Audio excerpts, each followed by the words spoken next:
Okay, hey, woohoo, woohoo. Okay, woohoo! That was kind of a sad one. Okay, so, all right. Do you want another chance to do it again? Yeah. Okay, so let's try again. Woohoo! Woohoo! Okay, over you didn't do it. I'm sorry. Yeah. Okay. Okay. So, okay, this is what is this? What is this a picture of? Okay, wait. Let's try this again. Okay, what is this a picture of? It's a feasible region, right? Okay, so, yeah. So, that, like one thing, like, yeah, I don't know, once you start teaching this stuff, hopefully some of you get to do that. You start obsessing about every little thing. So, like here, this angle is bigger than 90 degrees, right? You notice that? It's sort of bigger than 90 degrees. So this constraint, you know right away, is not useful, greater than 0. Because you'll never run up against it. You know this constraint won't ever be tight, right? So you want to get this sort of geometric intuition. If you have a vertex solution, and if you don't understand this, we'll go over it again. If you have a vertex solution, you have to have the normals here, the directions be pointing sort of in the opposite direction of the objective function. Okay? So this is what we're going to talk about. Ax is less than or equal to b. Max c times x is greater than or equal to 0. This is standard form because it has some intuition. I think they set this up as standard. Is if you're maximizing, the problem is resources that you can't use more of. Okay? That's sort of intuition. It's not really true because you have negative numbers and you can convert all linear programs into this. But intuitively, it's standard form. The reason is if there's a max here, there should be less than or equal to here. And all positives. You know, that's just for fun. Okay. Okay, we're going to talk about duality. We're going to talk about the primal, and we'll talk about the dual. Sometimes I'll write the transpose, the A transpose with the A here. Look in the second line here. ATY is greater than or that should be C. Okay, that's a typo. I did this in the last minute. But the AT and Y or the YTA are sort of both give you a vector, right? ATY and YTA, they're sort of just give you the transpose. It's a transpose of each other. So don't worry too much. If you have a question, just ask me and I'll clarify. So we're going to show you something. The key in these duals, as we already saw it a couple of times, is they give you a proof you can't do better. Okay? And geometrically, they correspond in some sense to the vertex, to the linear combination of the vertices that sort of force you not to get better, right? Those are if you see the vertex solution, if you remember it, you're at the intersection of some constraints, and those constraints are all telling you to go back. You can't go past me and still improve your objective function. So that's what the dual is. And now the miraculous thing about the dual is essentially there's always a proof like this. And that's very nice, right? Like now once you have a solution, if I give you a dual solution, it's easy for you to check. You don't care how long it took me to produce that solution. You just care if I give you a primal and dual solution. It's easy to check the feasibility of both and the values of both. Okay, so we'll talk a little bit about that. And now I might get to, this might be something that sort of bleeds into the next lecture, is a simplex implementation. We've already seen it before. We had this notion of starting at a feasible vertex of your convex region, which is defined by a linear system, right? It's the intersection of a bunch of constraints. So you're taking a subset of the constraints, that's what A prime is, and setting it, this should also be a subset. A prime is the appropriate matrix, and this should be a subset of B, and then a subset of zeros. The zeros correspond to equations that correspond to xi is greater than or equal to 0. Okay, those are constraints. You have to be in the positive coordinate. So every vertex is the intersection of n of these constraints if you have n variables. Okay? And so those constraints themselves, if you set them to equality, you have a linear system. And from that linear system, you can generate a solution to the point that corresponds to that linear system. You solve the linear system, just like you did in 54 or 16A or high school. So the idea is that you begin at the origin. So now you start at the feasible vertex for standard form. The origin is often feasible. Then you move, this should have been moved over, move to a better neighboring vertex. And now when you go to better neighboring vertex, what you have is at that vertex, you have a bunch of constraints, right? Okay, so those constraints, I'm telling you just to give you a big, broad stroke. Yeah. What? Turn up the mic. Turn up the volume. Yeah. Okay, let me see. Maybe I could just point it more. Is that better? A little better? A lot better? Okay. Okay, so you move to a better neighboring system. It's a vertex. Now what you're going to do with the simplex algorithm is changes the coordinates, right? So, if I tell you coordinates, how do you change coordinates? If you say y equals a times x, you can just sort of work in the variables y. And the variables y correspond to a inverse x. The original variables x corresponds to a inverse y. So this is just a linear transformation. You're working in a sort of a different rotation. You've seen these in 54. That's not quite what's done here, but let me show you how to do it. And the coordinate system is really the distance from the tight constraints. Now, the point is, which side do you have to be on a tight constraint? If you have a feasible point and you have a constraint, you have to be on the feasible side. Okay? So these variables, with all this coordinate system, in this coordinate system, they'll all be positive. Because the points, only points you care about is the ones on the correct side of the constraints. So you shouldn't be on the wrong side of the constraint. So all these variables would be positive. So it's kind of an interesting thing. Okay, and the vertex at the origin is and now we've maintained this system that when we started, the vertex was at the origin. Now in this new system, the vertex is at the origin because these are tight constraints. These are constraints that are satisfied with equality. So your distance from each one of those constraints is 0. So in this coordinate system, again, you're at the origin. Okay? And then you can repeat, right? Because now you're in a new coordinate system and you're at the origin, you move to a neighboring vertex. Okay, by raising a value. Okay? And now, out of all this, you also get the dual variables, but it's not completely easy to see. I don't think I'll get to that today. Okay, so duality is the following. You want to take this, here's a solution. The value is 25. Is that the best possible solution? Okay, you want to say for any solution which is feasible, where these two constraints are true, you know that you can add x1 plus 8 times x2. What am I doing here? How am I getting this equation?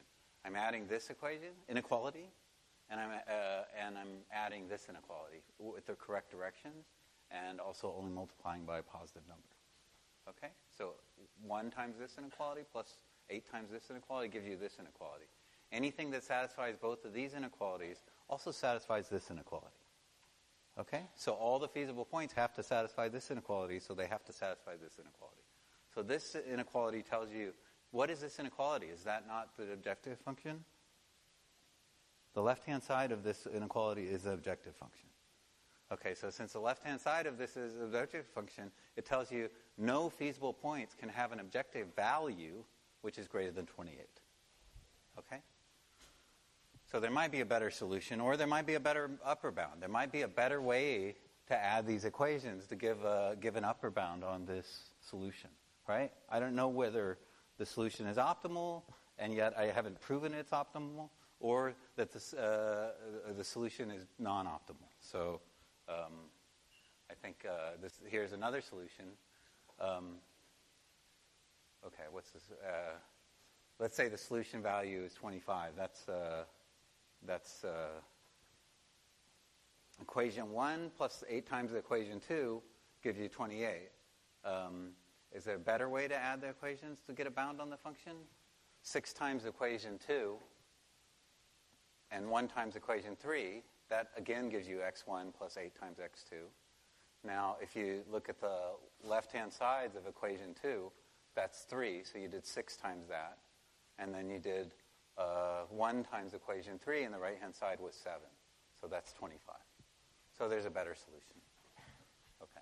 I don't know what the solution is. That's 25. I think I left that off. Okay, so this is a proof of optimality. So there's a better dual solution, and there's a better primal, but I don't see it right away. Do you see it? I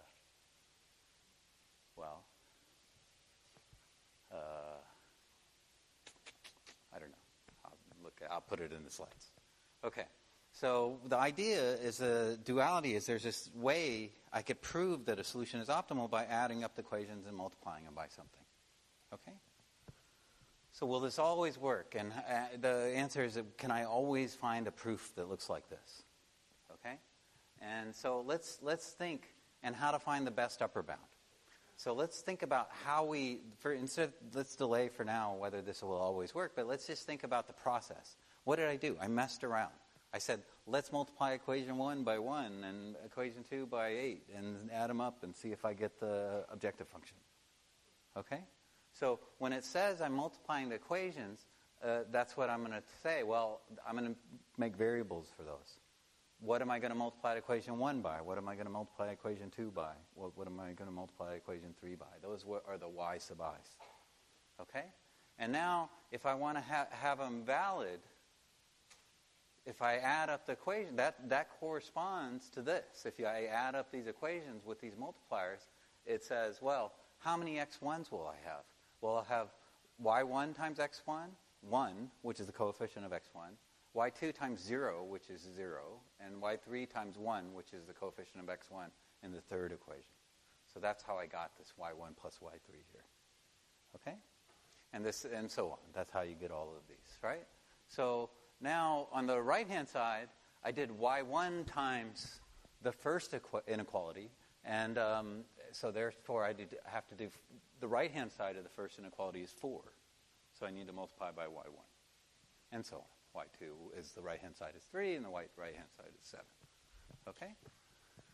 Okay, the left-hand side should dominate the optimization function. What it should do is these numbers here should be larger than the optimization function, right? Because we're trying to maximize. So first of all, you have to have all these things to be greater than 0. Why do the yi's have to be greater than 0 to produce valid upper bounds? What happens if I multiply an inequality by -1? It flips it, right? And that's the problem. You can't add inequalities if they have different directions. They all have to be lined up. Okay? So now we'll have y1 plus y3 is greater than or equal to y1, and y2 plus 2 times y3 is greater than 8, because those were the optimization function in this case was 1 times x1 plus 8 times x2. So I get this optimization, the objective function here. And now on the left-hand side, if I have this condition, if I obey this constraint, then I know the left-hand side will have some coefficient here. This y1 plus y3 is bigger than 1, which means this coefficient will be bigger than 1. And this coefficient will be bigger than 8. Okay? And now since x1 and x2 are positive, I can bring them down to 1 and 8. And I know this thing, which is the objective function, is less than this right-hand side. Okay? So now what I want to do is now I have a whole new problem. Okay? I'm given this set of equations, and I want to find the ways to add up the equations to minimize the upper bound. Okay? Does that make sense? So we had the linear programming problem, which was ax is less than or equal to b and maximize c times x. And now we have this other problem, which is how do I add up the equations with positive multipliers, and each one of those gives me an upper bound, to minimize this expression. Okay? Okay. Okay. So this is what you do. So you have this. Okay. We had this from the previous slide. So we could write all these conditions down. Okay, we could say we want to minimize this upper bound, this right-hand side, 4 times y1 plus 3 times y2 plus 7 times y3. That's the minimum. And we need to obey these constraints. Okay? What does that look like? Oh. What does that look like? Okay, yeah, okay. It looks like a linear program. So the dual problem is another linear program. Okay? Does that make sense? So the primal and the dual are both linear programs. Okay, so the primal value was at 1, I guess now I could tell you the points, 1, 1, 3, and the dual's optimal value is 6, 1. 6, 1 comes from adding 6 times the second equation plus 1 times the third equation. Okay. The value of both is 25, and so therefore we know that any solution to this gives you an upper bound. And we know, so if any solution to this gives you an upper bound and you have an upper bound and a value that are the same, then that means this is optimal. Okay? And moreover, we know this is an upper bound. We know this is optimal too, because it can't be lower than the best value here, because it's an upper bound. Okay? Primal is optimal and dual is optimal. So this is nice. So like I could just give you this, and you can just check and see what the solution is. See that the solutions are the same. Both things are feasible. And now you have, I gave you a good solution. You don't know how I got it. It doesn't matter, right? You still have a solution. Yeah.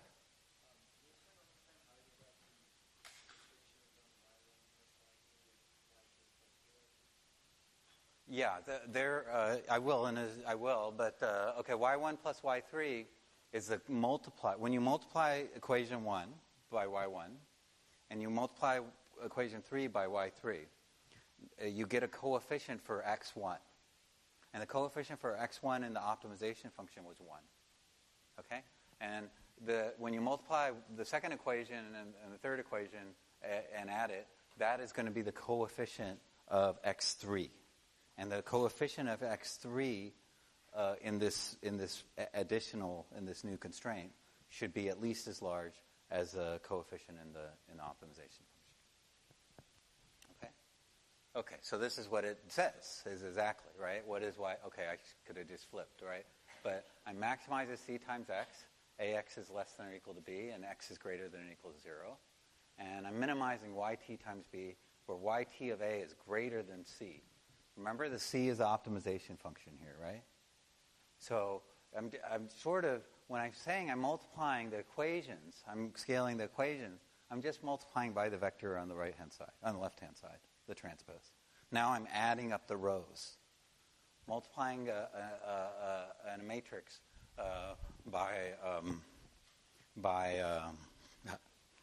multiplying a matrix by a vector adds up the rows on the left-hand side. Right? Does that make sense? Okay. So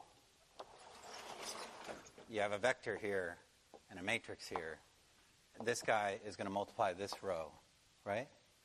And this guy is going to multiply this row, and so on. And then you add them up, exactly like I did. Okay? So this is the matrix form.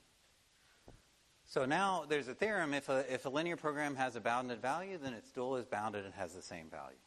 So there's always a proof like this in these cases. Okay? So let's argue first that the value of the primal is no larger than the value of the dual. Okay? I already did that in the example. Okay, how did I do that? Okay, let's think about feasible x and y. Okay? So what is the value of the primal? The value of the primal is c times x, right? That's what it says. Okay. And now let's look at this expression yt times a times x. Okay? Now yt times a, this x should not be here, but yt times a, or a times x, is less than or equal to b. Right? So yt times a times x, a times x is less than or equal to b. That's what the primal says.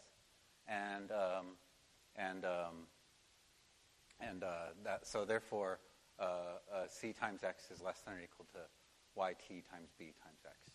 Okay? And then that tells you, this is flawed. Okay. So, so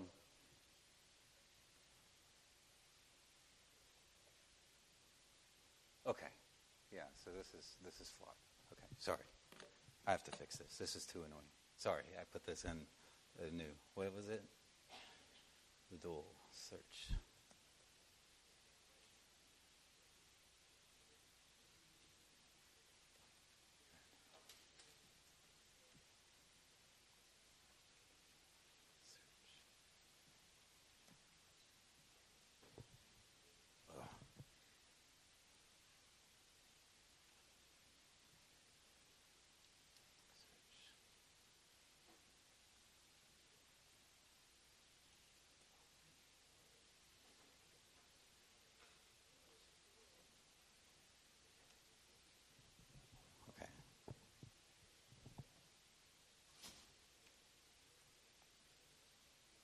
Search dual. Sorry, really sorry. Okay, well, apparently it doesn't exist.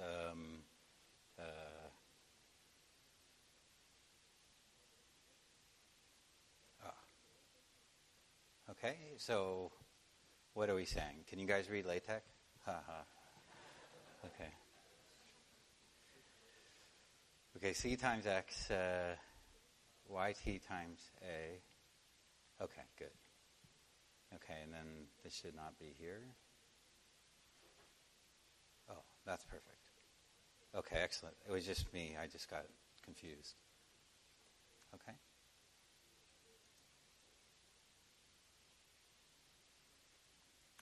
Okay, this is fine.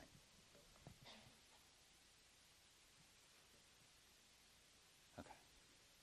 Okay, so, yeah, this is fine. Okay, so let's look at this.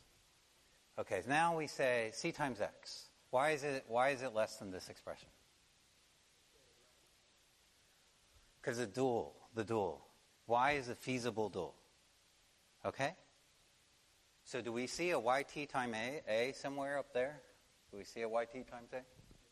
Right here in the dual, right?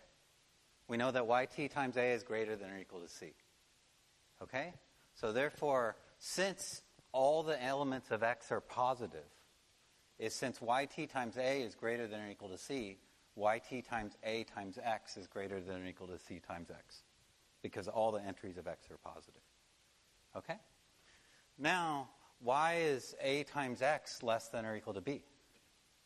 Look in the primal. Right? A times X is less than or equal to B. Right? That's what the first line says. A times X is less than or equal to B, and X is greater than or equal to 0. Okay? So A times X is less than or equal to B, so YT times A times X is less than or equal to YT times B, which is a dual value. Okay? So that's fairly straightforward. It's more or less what I said. If you add up all the inequalities with the Y's, they give you an upper bound. Okay, strong duality. Now I want to show that there always exists a pair of solutions where this holds with equality. And that'll happen later, much later. Okay, so there's something else that you can see here, which is called complementary slackness, which says the following. So again, these notations are like hard to follow completely. Okay, so it says that when you have certain conditions when these things are optimal. Okay, it says that if these things are if this holds. So let's look at this equation. Okay, yj is a dual variable that corresponds to equation j. Okay, what is this? This is how much room you have in the equation. Right? This says a times xj has to be less than bj. That's what that says. The ith row the ith equation has to be satisfied, which says the ith row times x is less than bi, or bj. Okay? So now this says that, well, this should be equal to 0, saying that either this is 0, right? When you take a times b is equal to 0, what is a or b? One of a or one of b has to be 0, right? Does that make sense? If a times b is equal to 0, either a or b have to equal 0. Okay? So now let's say we have these conditions, that this xi times the slack in its dual. Now you can think of the equation in the dual and a variable in the primal corresponding an equation to the dual. So they're sort of self-dual. Okay? So let's see, what does that mean? Okay, so if xi times ci minus ytai is equal to 0, then you can sum all of these. What's the sum of a bunch of zeros? 0, yeah. And now when you sum these things, now it becomes something that looks very much like our primal LP. Right? It has the primal LP in it, and something with the dual. Right? So that says C times X is equal to YT times AX. Right? Now if you have YJ, if the dual variable says the same thing, if you do it, you sum them, and you get this matrix equation, and we know this is equal to 0, right? Because the sum equals 0, so that implies that BY equals YT times AX. if by equals yt times ax and cx times y is equal to yt times ax, what do they have to equal? These two both equal the same thing. So these two are the same. Okay? So cx times equals by. Okay? So if I can find a solution that these complementary slackness conditions hold, that's good. Okay? So now you're like, oh my God, there's so much algebra, I don't even know what's going on anymore. That's how I'm feeling. I'm not sure how you're feeling. But probably similarly. Okay.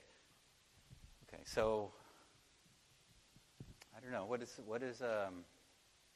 there's the primal variable, there's the primal equations, they're constraints.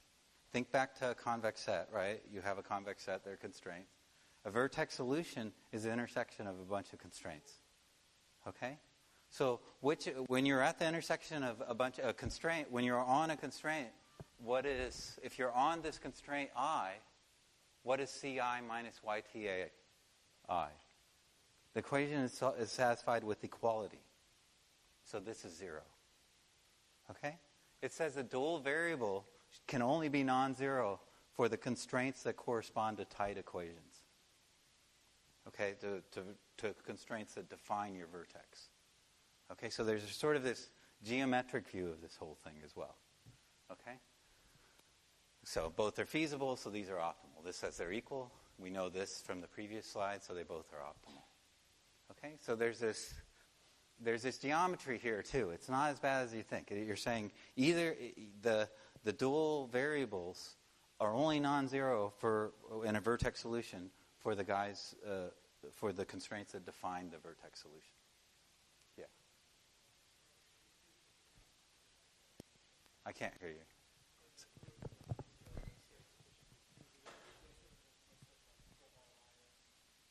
Yeah. Yeah. Yeah, this is for all I and for all j. These constraints have to hold for all I and for all j. Okay? Okay, so again, the simplex algorithm, what I'm saying again is let's look at this. Let's look at this geometrically. So there's 3 equations, but there's really 5 in a sense, right? There's the x1 and x2 is greater than or equal to 0 in terms of this convex region. But so the first one, we're just started at a vertex until there's no better neighbor. And so duality says we're going to add the blue equations to get the objective function. Okay?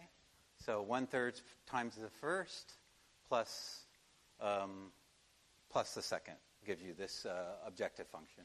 So we know every solution satisfies this less than or equal to 120. So before I did this in an ad hoc way, but I'm saying, well, if I know that's a vertex solution, the only equations I need to consider are the only dual variables that are going to be positive are the ones that correspond to the first equation and the third equation. Okay? The rest of the dual variables will be 0. Okay? So that already helps me. Right? It tells me a subset of dual variable that is 0. So it says you're adding the tight constraints. You're adding these 2 constraints. You're adding some positive multiple of these 2 constraints to get the objective function, to sort of dominate the objective function, to be bigger than 4x1 plus 2 times x2. In some sense, those constraints are pushing back on the objective function as hard as it's pushing forward.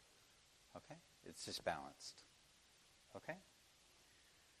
So this equation, if you look at this red equation, there's some slack, right? You're not on the vertex. So it says don't add this equation. This equation here, the multiplier for the second equation, which is the second equation there, 3x2 is less than or equal to 75. You don't need to add that up in your proof. Okay, that's what complementary slackness says. Because it's a shift. It just messes it up, right? It adds some error. If you did this, the shifts are when you sum all these zeros. If you sum over all the equations, you get something that's a non-zero. Then you don't get this equality between the primal and the dual. Okay, so here's an example. Here's the matrix form. You know how to write these things in matrices. This technically should probably be a matrix that's this way, but it's better this way. Okay, so you can write. You've done this all in 54 and high school. So you can write these things as equations. So we're going to think of the problem as this. So the primal is ax is less than or equal to b, and then you're maximizing c times x. Okay. Okay? Any questions? Okay, so then the solutions here is a primal. Is it feasible? You could write down all the equations. I'm just plugging in 1 and 3 into all the 3 equations. It's feasible. Its value is this. The dual is this. Is it feasible? Yes. Right? I'm just plugging in the 2 equations. Here, there's 2 equations. y1 plus y3 is the first equation, and that's this one. And that's a dual. And now you can say that either slack for equation 0 or its dual variable is 0, right? So let's look at the first equation. So the slack here is, in the first equation for primal, that's that 1 times x1 plus 0 times x2 is 4, right? So this is this bi, which is 4, minus the value on the left-hand side. Okay, I'm just plugging in 0 and 3 or 1 and 3 into the solution here. So the slack is 1. So the slack, this thing is non-zero. Okay? So what does this have to be? So for y1, the value was 0. Okay? So it's just an example. All these things hold, right? They're feasible, they're primal, the complementary slackness holds, right? So there's this nice sort of theory here, right? y1 equals 0. In dual, both equations are tight. So both of these equations are tight. So both x1 and x2 can be non-zero. Because the slack for equation 1, which is this first one, y1 plus y3 is greater than or equal to 1. It's actually equal to 1. So there's no slack there. And that's why the variables in the primal could be non-zero. Okay? All the variables. Okay, so what's the optimal value?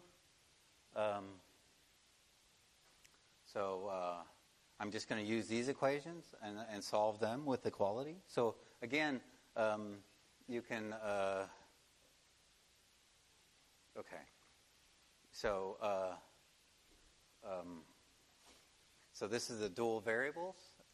Y1 is I'm going to use these 2 equations, and I'm just going to do something stupid here. I'm picking a vertex, which means I pick 2 equations. I set them to be equal. This is dumb, but it's not dumb. It's okay. Dumb is a harsh word. So you find the solution. You found the solution, and then you say the value is this. Now I'm going to take these 2 equations, and I'm going to add them up and try to dominate the dual. Again, just to repeat.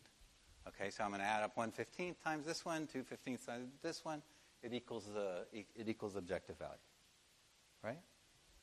Okay. So the right-hand side, I have to multiply the first equation by this, and the right-hand side by 1/15, and so on. So I get 4 and 1/15. Okay, so I just did this. So now, so what's the optimal value of this linear program? 4 and 1/15, right? Because I've proven it, right?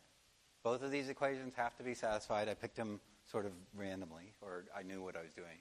And I said, okay, the vertex that corresponds to these things being equal has a value of 4 and 1/15. And now I said, okay, I figured out how to add these 2 equations to get the optimization function. And I said, well, that optimization function has to be upper bounded by the right-hand side of the resulting addition. And that's 4 and 1/15. Okay, so the value is no more than 4 and 1/15. The value of this solution is 4 and 1/15. So therefore, the value of the linear program is at most 4 and 1/15. Is exactly 4 and 1/15. Yeah.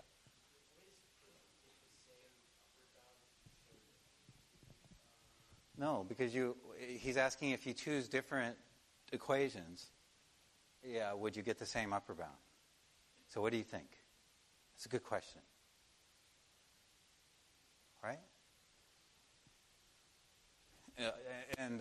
So what do these equations correspond to geometrically? Who asked? What do they correspond to geometrically? 2 lines and a point, right? So they correspond to the optimal point. So if you do two different equations that don't correspond to the optimal point, you won't, that's this thing of adding that red equation. There's no way to get that thing to work. Well, I do the calculation. I know they're the right ones here, right? Yeah. Okay, so it's I don't know, how did I do it? That's a good question. I'm going to show you. But how did I get these particular tight equations? But the way I did it, the way I would have done it geometrically in 2 dimensions, is I'd find the optimal. I'll say, okay, these are the 2 equations I need to add up to dominate the dual. Right? That's what complementary slackness says. It says you only need to do those 2 equations. Yeah.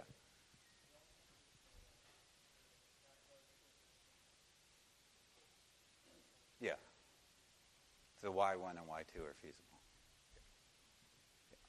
I mean, yeah, and you have to show you show it's a vertex, yes. Okay, so let's, so the geometry, this is what I'm saying. This is what it looks like. I should have just gone to this slide. So these are the equations that correspond to the vertex solution. Okay? Only the equations that only the variables that correspond to those equations in the dual will be positive. Okay? So it adds what it really does, in some sense, is it adds, when you're adding equations, you're really, remember when you have an equation, you have a vector, right? You have the vector that corresponds to the coefficients of x1 and x2. That's a vector. Okay? So you're really, and that vector is normal to the hyperplane. That is actually the normal vector to the hyperplane. And what you're doing is you're adding the normal vectors of the hyperplane to dominate the objective function. Okay? So you're doing sort of vector addition to dominate the objective function, right? Each row is a vector. Okay? So you can't get better, is what it's saying. Okay? So, so now we can talk a little bit about simplex algorithm, though it's not a lot of time. So let's go kind of quickly. So this is our algorithm, right? We saw it before. And again, what am I doing on the right? I'm showing you the tight equations that define my current solution. Okay? So when I highlight it in red, what I'm doing is I'm setting x1 to 0 and x2 to 0 and finding the solution to that set of equations. What is the solution to x1 is equal to 0 and x2 equals 0? Well, that is a solution, right? x0, 0. Right? So that's the origin. And then I go here and I look at these 2 equations, I set them equal and I can solve, right, to find this point. And then I say, what I do when I'm doing this, how many equations did I change? I took out one and I added another. Okay? Does that make sense? I'm saying I have to stay on this one. Okay, so geometrically, what does that mean if I stay on this one? I go from here to where? Can I go to this one? If I just change one equation? No, because I'm saying I have to stay on x1 equals 0. So I have to stay on this line. Okay, so I stay on this edge of this polyhedron. So I drop one equation and I add another one. And here, I'm going to move over to the right. So which one of these 2 equations should I drop to move over to the right, to go from here to here? Well, you see, what I did is I dropped this one and I added that one in. And then I found the solution. Okay? So that's the way it works. That's what the simplex algorithm really does. Is you're sort of at a point which is a solution of a linear system for some number of your constraints, for the right number of constraints. In n dimensions, it's n of these. And now you move along an edge, which means you drop one of the constraints, and then you add another one, and you find that point. Okay? And when you do that, now you have n minus 1 constraints that always have to be obeyed. So that's why you're moving along a line. Right? Because in n-dimensional space, if you have the intersection of n minus 1 hyperplanes, that becomes a line. Okay? So that's why you're moving geometrically along the line. Yeah? Do you have to compute the value of each of your neighboring vertices before you move to that? Yeah. I'll show you. Once I'll get to all the details in a while. But yeah. So now there's some choices here. What he's saying is, how do you even decide which one to drop and which one to go to? That's what you're asking. Okay. And that's true. We need to figure all that out. Okay? But this is the idea, right? So it's all this geometry, or you can think of it as just algebra. You have n equations, they define something, you throw one out and put another one in. Okay, that's what the simplex algorithm is doing. Now, the choice of which one you throw out, which ones you put in, and et cetera, is what we need to sort of fully flesh out. Okay. Okay. So look at this line. So this is the objective value. It goes in this direction, and it says the entire feasible region is on this side. Okay, so that's how geometrically we know it's feasible. Okay. Okay, so that's this is just, it's clear it's bad. You can't do any better because all the isoclimes go this way. Okay, so we can stop here. Okay. Okay, in 3 dimensions, what's a vertex? What's the vertex going to be? Is it going to be 2 tight constraints? 3, right. Okay, great. Okay. 3 unknowns. Why is it not 2? This is ridiculous, but why is it not 2? Because you have 3 unknowns and 2 equations, right? That's going to define a line, not a point. Okay. Okay. So 3 tight constraints define a vertex, but this is a nice example. This says 2 constraints will define a line, so that's an edge that could be an edge of your polytope, but it won't be a point necessarily. Okay, so n dimensions, n variables, n constraints define the vertex, right? That's just a constraint defines a hyperplane now. Okay, it's not just a line. A constraint is a hyperplane in this scheme, and it's a line in 2 dimensions, a plane in 3, in n dimensions. It's a bizarre object that has an n minus 1 dimensional. It's a n minus 1 dimensional object. Okay? Okay, so now, how many tight constraints are at a vertex? Now your linear program is defined by an m by n matrix. How many tight constraints are there at a vertex?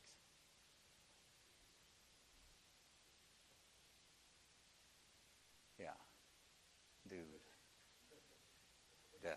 I don't know. I never know whether dude is gender neutral. Okay, so it's at least C, at least n. It could be that many constraints are satisfied here, right? You could have degeneracies. Many of your constraints you could repeat the same constraint many times. So it may be more than n, right? Okay? Yeah, there may be redundant constraints, right? These things, after you do more than n, you might have some redundant constraints. Okay, you start at a vertex, you move to a better... I'm just trying to go from this sort of geometric thing to an algorithm that you can actually implement when you go home. And maybe not today, but maybe on Wednesday. Okay, so you have this. You go here. This is the algorithm. Why is it optimal? Okay, so there's 2 tasks, right? This is the algorithm. Move to a neighboring vertex. Check the optimality of a vertex. Okay, so in the picture we could see it. But how do you do it as an algorithm, right? Okay, and then where do you go next, right? Which constraint do you drop and which constraint do you add? Those are the 2 things you need to implement on the computer to actually write the code. Okay, so here's this canonical LP or standard LP. And we're going to just suppose it's feasible, the zeros. It may not be.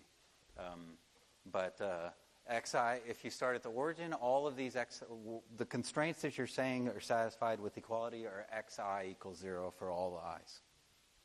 Okay? Is this optimal? Okay, so now here's a test.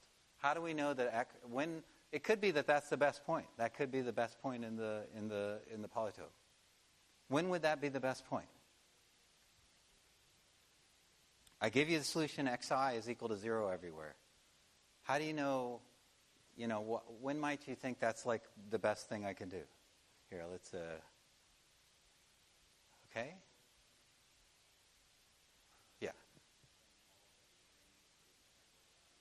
Yeah. He said something fancy. When all the neighboring vertices have worse values. That's the answer. That's fine, but it's not the answer I'm looking for. Okay? I want to write code. Like, how do I look at my neighboring values in n-1 dimensions? Now I want to, I should have said what the purpose is. It's like, what code can I look at? Is there some trivial way to see what's one thing that could happen that could tell you this is the best solution right now? Let's look at, well, what is the best? It's c times x, right? You got to look at your objective function to see when is something better, right? So what property of c right now would tell you the origin is the best value? What if c had all negative entries? If c had all negative, is that what you were thinking? Oh, good job. Okay, well done. Okay. But it's good to go slow because I want you to translate it into triviality. Okay, how do you know it's optimal? I check C. If all the CIs are negative, I'm at the optimal point. I can go home. Right? That's really happiness, right? Now you've written code and you've proven this is optimal. Okay? Okay, so then, okay, so that's good. So now how do you tell you're at the best solution? We could at least tell if you're at the best solution if you're at the origin. Right? That's easy. Just check the values of C. Okay. Yeah, because the x's are only allowed to be positive. So decreasing any of them decreases the values. So that's optimal. Okay? If there's a CI that's greater than 0, what should you do? Now you're saying which variable which edge should I choose? Which neighboring vertex should I use? Well, if there's a CI that's greater than 0, would raising the corresponding xi help you? Would it increase the value of your objective? Right? You're trying to maximize the sum of ci xi, right? That's what the CT x transpose is. So raising a value of somebody whose variable is, whose multiplier, whose cost is positive, or it increases, increasing xi increases the value. Okay, so that says you might not be optimal. So now we have a test for optimality if you're at the origin, right? I mean, it's a little stupid, but okay. So we're done with number 1, okay? We're also kind of done with number 2. It tells you which guy to drop, right? It says, well, increase the value on xi. At least from the origin, you have some idea. Okay. Okay, so if there's a positive xci, why not go increase on xi? But you can't necessarily increase on xi. You have to. That's the thing where I dropped this constraint that x2 was 0, and I went up on x1 on that first geometric picture. Okay, so until you hit another constraint, so that you have to now figure out what the other constraints could be. Okay, so now you have this xi. It's no longer a tight constraint, but then some new constraint is. And now there's n constraints. If you keep going forever, that means you can increase your objective value forever, right? So there's got to be some constraint that stops you. So you could just try all the constraints and see which one stops you first, right? There's some linear algebra, which we'll talk about how to do later.